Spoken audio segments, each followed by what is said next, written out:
تعالوا بقى اما اقول لكم الوصفه دي عملتها وخدتها فين. صينيه رقاق زي ما انتم شايفين، وصينيه كده مشكله من الفراخ والكفته والبانيه المشوي، معاهم شويه رز بالشعريه. حطيت الرز تحت وفردت الحاجات دي فوقيها كده بالشكل ده وغلفتها، وخدتها هي والرقاق معايا السعوديه عشان بعد العمره كده. ربنا يكتبها لكم جميعا يا رب العالمين. ادام مسافره على مكه، بحب بعد ما ارجع من العمره الجروب بنبقى طالعين جروب كده، ربنا يكتبها لنا جميعا ويكتبها لكم يا رب العالمين. بنروح راجعين كده مطلعين الاكل بقى، ما بنبقاش قادرين بقى بعد العمره ان احنا نروح نشتري حاجه او نعمل حاجه. فبروح انا ساعه ما بنسيب الشنط كده، بروح حاطه الاكل بتاعي ده في التلاجة اللي موجوده في الفندق، وبعد ما نرجع نبدا بقى ايه، ناكل كده جروب مع بعض اول لقمه في مكه. بصوا بقى يا حبايبي، تتبيله البانيه: كوبايه زبادي عليها معلقه خل. ايه، عندي معلقه خل رمان، ما عندك ما تحط، عندك حطي، ما عندكيش ما تحطيش، حطي الخل العادي بتاعنا. ومعلقه صويا صوص برضو لو عندك حطي، انا الحاجات المتوفره عندي حطيها. بص بقى، انا عايزه اقول لك على تتبيله سهله، سيبكم من كل حاجه انا حطيتها كده، بس انا هقول لك عليها. يعني انت لو شويه زيت ومعلقه زبادي وشويه زعتر وملح وفلفل اسود هتديكي طعم الشوي، مع معلقه فابريكا هتديكي طعم الشوي وهتبقى تحفه. بس انا بقى كان عندي بصل بودر وتوم بودر، حطيته في بابريكا وسبع بهارات، وحطيت بهارات فراخ. انا عايزه اقول لك بسطي على نفسك، بس ادام انا متوفر عندي عشان صفحه اكل ببقى حابه جايبه توابل كتير عشان لو احتجت حاجه اعملها.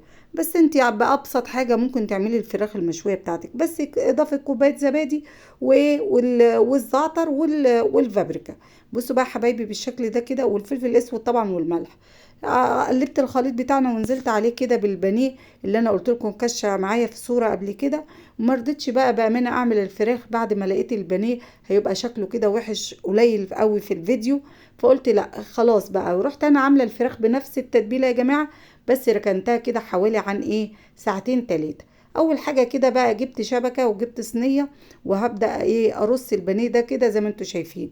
الفراخ بقى علشان انا ما بانتش معاكم لازم تتغطى بورق ألمونيا علشان الفراخ بتاخد سوا، تعرق كده مع بعضيها وتستوي بالشكل اللي انتوا شايفينه ده. بعد ما برص البانيه او الفراخ، البانيه مش هغطيه، الفراخ غطيته، والكفتة طبعا ما غطيتهاش. والكفتة ليها تتبيلة تانية، كفتة عادية بالبصل والملح والفلفل الاسود، صبعتها كده وعملتها.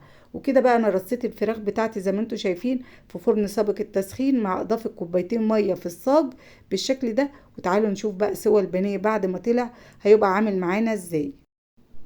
كده لازم اعمل بقى الوصفة بتاعتي دي وتهدى خالص قبل ما احطها في الورق الالموني، وادخلها بقى كمان التلاجة، وابدأ اغلفها بستريتش بعد ما حطيتها في الطباق زي ما انتوا شايفين. تعالوا بقى شوفوا البانيه السوا بتاعه عامل ازاي.